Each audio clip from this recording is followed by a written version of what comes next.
میگه هلالی یاری من هم ترکیاری میکند، دست یاری ده بر من دشواری میکند. زور بازویت کجای و ننگ ناموست کجاست، خیز رستم رخش را مردم سواری میکند. در بغل سینا طبیب از غرب میجوید اگر، شرق را گوی تا ابد بیمارداری میکند. او به بزم ما نمی آید نگو حرفی بده، یا که آدم نیست یا که خاکساری میکند. آب اگر صد پاره گردد باز با هم آشناست، خاولینگی بوی گرمی و حصاری میکند.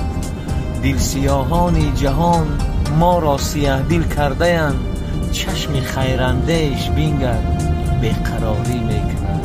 زیرا قدر آدم را به پستی راهی ویران میبرد.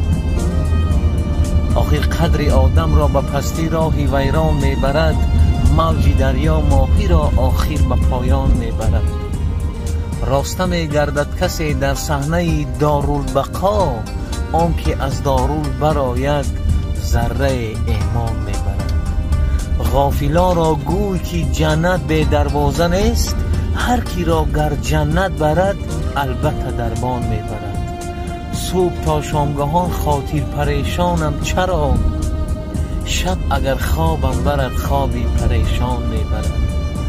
از پای 900 کمتر دویدن گیر در این زمان، پای ما آخر ما را یک روز به تابوت میبرد.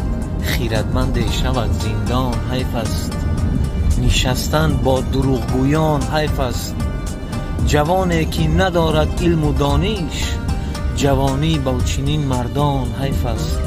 بگیرد آدم گر کینه در دل، برایش قطره باران حیف است. نسازد هر کس ذکر خدا را، برایش آیت قرآن حیف است. ذکرداری به دل فرزند روزی، شود گر مادر گریان حیف است.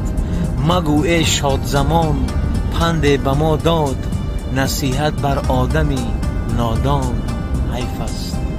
هر سال در این جهان دو سه توی شود، چراغی دلی تویدار پرنور شود.